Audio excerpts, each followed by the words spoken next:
Hello and welcome back to more panel discussions with New Catholic Generation. I'm David from Catholic Contrast, joined by Renee from Reborn Pure. Hi. Tatiana from the blogging world. Surrender the brownies. Yes.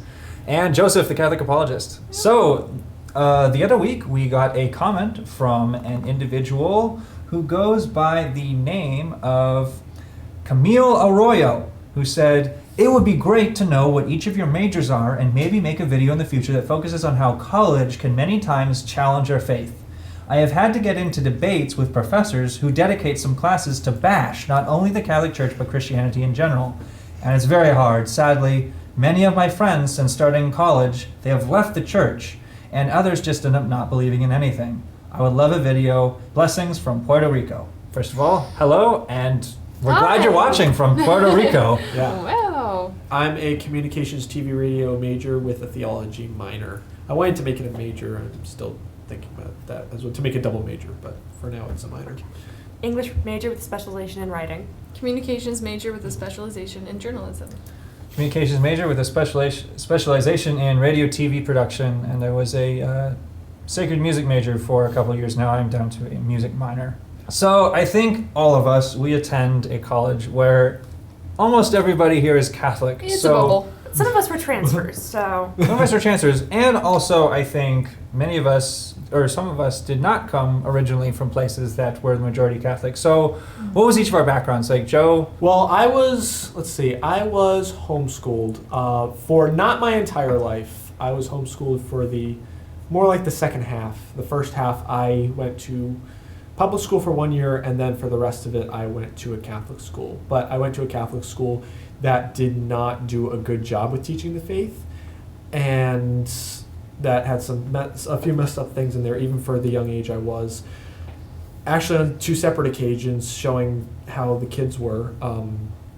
Little, short, and skinny me, somebody tried to beat me up on two separate occasions, not the same person. No, but I took karate at the time, so I was able to get out of it, thankfully. But as far as that goes, that's what I'm talking about. Also, where I live is an extremely Protestant area, so we also have Jehovah's Witnesses and Mormons coming to the door quite often. I talk to the Mormons, my mom talks to the Jehovah's Witnesses, so there's always chances to evangelize. Okay, well, I was homeschooled as well up until high school. I started going to a public high school. My family is Catholic. Well, my immediate family, on my father's side, the entire family is very atheist and anti-theist at times, so I've had to deal with those sorts of arguments my whole life. Yes, that's the other thing. We have family members that are not Catholic. And then I went first to a local college, not Catholic at all, not really Christian either. So I had to deal as well with the general atmosphere of partying and frivolity and anti-Catholicism. The Newman Center was a great help with that, but it was like this island of safety in the middle of a sea of awfulness. And then I transferred here. No, wow. For me, I first went to a Catholic diocesan school for a little while, and then I went to a Protestant school for 3 years where I was like, Mom, the kids at school keep saying like I'm wrong about this and this and this. I remember she getting me these little flashcards that were just basic answers, basic apologetics, and I was like, oh look, there are answers to everything and actually reasons why I believe what I believe. So that was neat. And then I went back to the Catholic diocesan school for a little while before I went to a Catholic liberal arts high school, which was awesome and traditional in like the Latin Rite, the Eastern Rite, and had a lot of students who came from like Catholic diocesan schools who had only had that kind of background that Joe probably experienced a little bit of. And so I got to mingle with like 3 different types of people, like the kind of like I'm Catholic because my family is, and I'm here to get First Communion, confirmation, and go, which is a lot of students at the Catholic diocesan schools. It's unfortunate.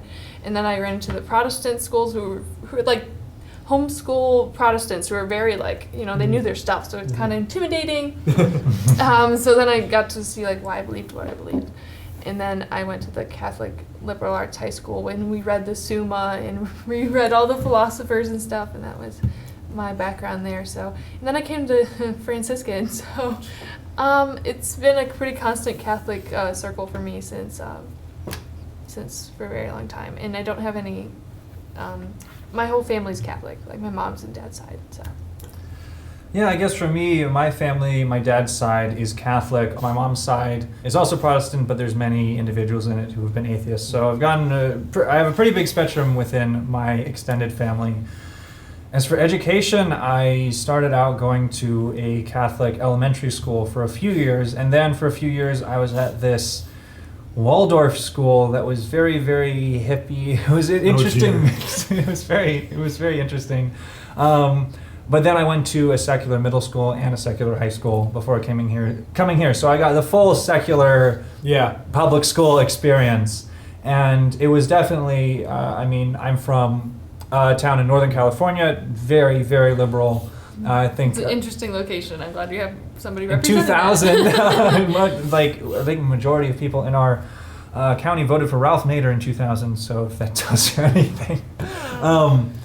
But my also experience is that my big social world has also been on YouTube. I know some people who in the audience know that I've done many other YouTube channels in the past, and I've been very involved in the greater YouTube community, going to conventions and other stuff, and that whole side of things is also very secular, very liberal, and generally very atheist.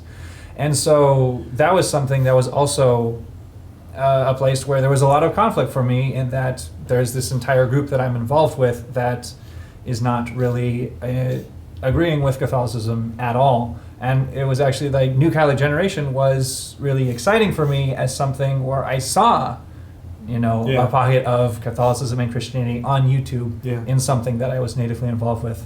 So I think one of the common things is, as she mentions, going to a college where the people in positions of authority do not agree with you, or specifically go out and target views that are against you. It's like the plot of God's Not Dead. It I was could about actually to happen. say that. So, have you ever experienced personally being in an environment where the position of authority is in direct contradiction to something you hold, and how you dealt with that? Or if you were in an environment where the majority disagree with you?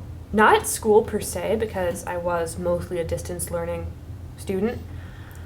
More so with, say, my grandmother, who is very much against religion in general and Christianity in particular, where she was an authority figure.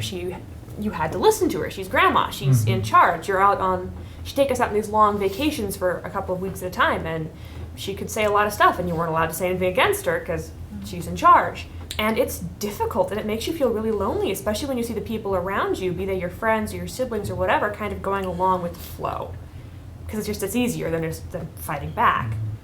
And it's really tempting to do it yourself, because it's freaky to stand up.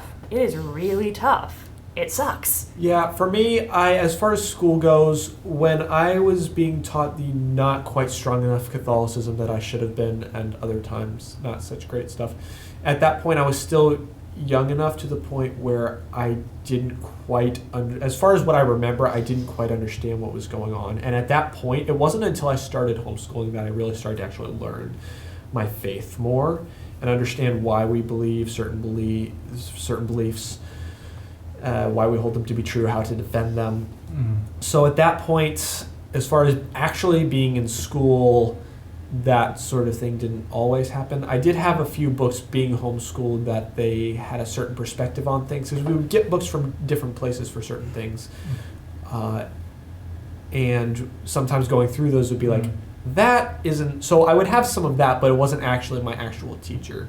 I had the whole thing where my mom is the teacher, my dad is the principal type, But as far as interacting with other people, I have in a few situations. I was with this group of people that I hardly even knew this one time, and there's this one guy that he seemed pretty, he was a pretty nice guy, and he seemed to be, I almost want to say, at the head he was more of the outgoing, well-spoken guy in the group, and he was an atheist, and I ended up having to have a conversation with him because he said something, and I was like, I would feel like it wouldn't be right for me at this point to let this go, so I had to stand up to him in a way, in a kind way, obviously, and talk about that, but also not my inner family, as far as, moms, dads, siblings, they're all Catholic. I haven't said anything to other family members until I've gotten older, started to, because again, there's that authoritative aspect of how much can you say without being disrespectful.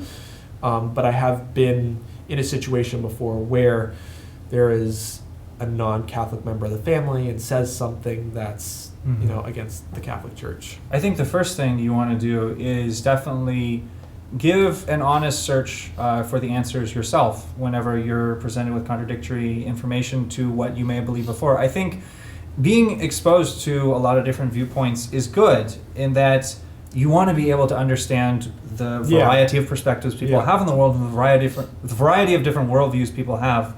And so, I mean, because it's not good to just like grow up in just an isolated environment forever. But it's kind of one of the things that that a lot of people, just a quick little me type thing, and you'll appreciate this, is a misconception people get about homeschooling, because that's something that when you say isolated little box, a lot of people think homeschooling. Well, the great thing that I personally loved about homeschooling was you got to see other arguments, but you got to do so by taking a step back from peer pressure of doing something just because everybody else was doing it. You got to really see what those things were. yourself and what you thought. And you could actually examine things without the pressure of wanting to do something. Not that obviously not that everybody who goes to school is going to cave into pressure, but specifically that was very good for me to be able to veer away from peer pressure, because when I was in school beforehand and not super strongly Catholic, I don't know if I might have caved into peer pressure if I would have kept going. I mean, what I've always found very helpful is you have friends who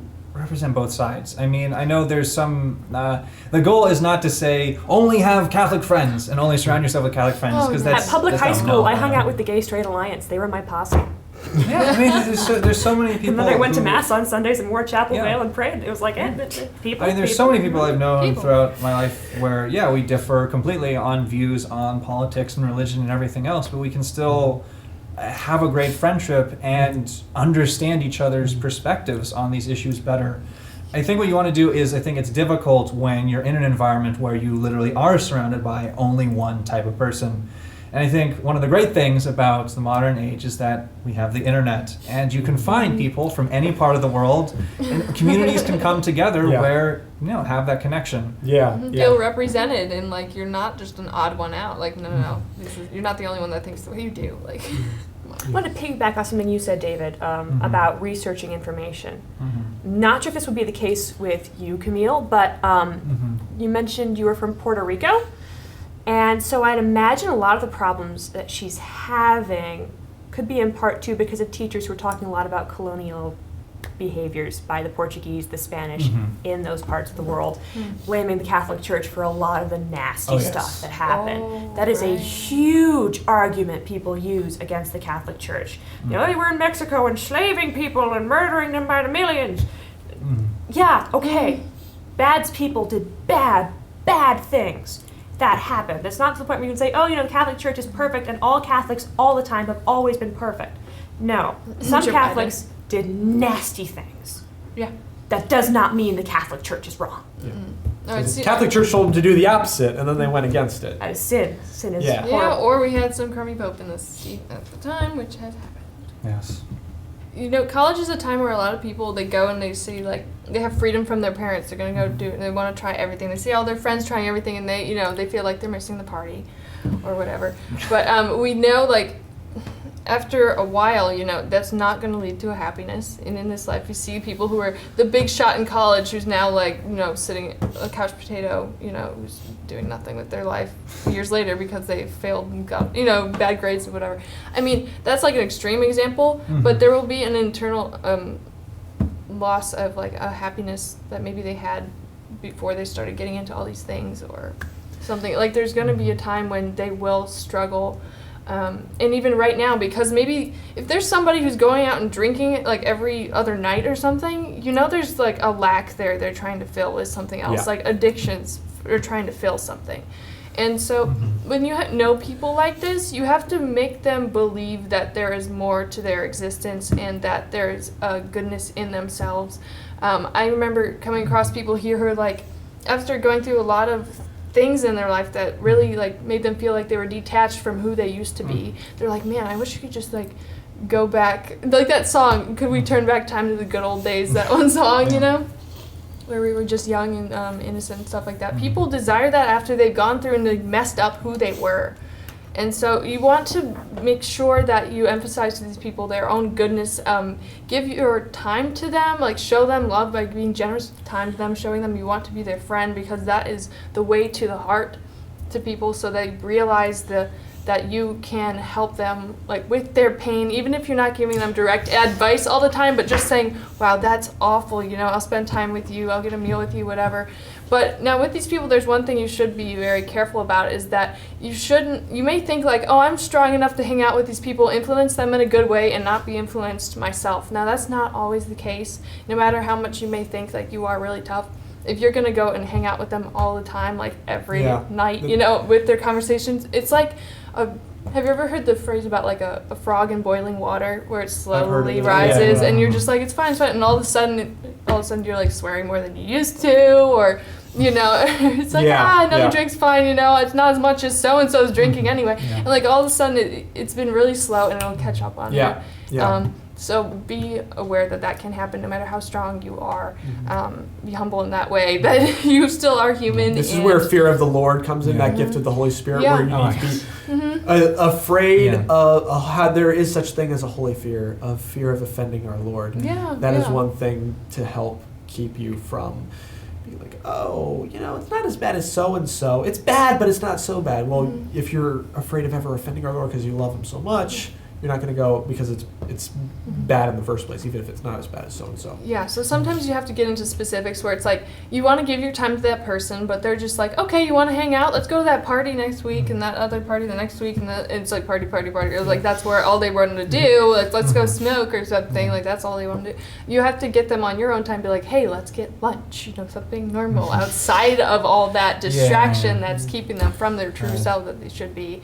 So that would be my advice to you about these young people in college right now who are straying from their true purpose in life. Yeah, I mean, there's an extra incentive to sort of ditch religious practice in college beyond just an ideological basis, because it's sort of seen as this golden age of your life where you're an adult and old enough to legally be able to do a lot of things, but not old enough to be responsible, like you don't have to care for a family anymore. So it's sort of this period where you see the opportunity to engage in hedonistic pleasures without sort of repercussions. Big consequences. And so, I mean, a lot of organized religions have prohibitions against a lot of these hedonistic behaviors. So it's like, well, screw it. I'm just gonna say, YOLO. I'm only gonna be this young for a certain amount of time, so let's go. But then it's a lie, because you'll get stuck in it, and then it won't be so fun anymore. All right, I think like a lot of them calm down after a few years. And that's very true as well. You got to think about that disease. I mean, all the freshmen are going I've seen freshmen go like woo to just like totally calm seniors reading in the library. Like it's funny. So you got to keep praying for people. And just give them time. Be their friend. Not someone who's trying to convert them. Just be their friend. Be their friend. Make sure they're safe and stuff. Like be a good friend. When you know somebody like this. And I don't know why Joe's glaring. Like, did Tatiana say something? That was for the freshman stereotype. Anyway. You're both freshmen. So me and David should be like the. No, we should just both be staring at you. Yeah, staid and boring senior people. Wait, are you senior? Kids these days. He's a senior, she's a junior. Anyways, thank you so much for the question, Camille. I think we all had a good time answering it. Yeah, thanks for the question. I really enjoyed it. And if anybody else has any questions that they would like us to discuss, feel free to leave them in the comments below, and we'll try and see how many we can get to in the future. So thanks for watching. Bye, guys. Bye. Bye.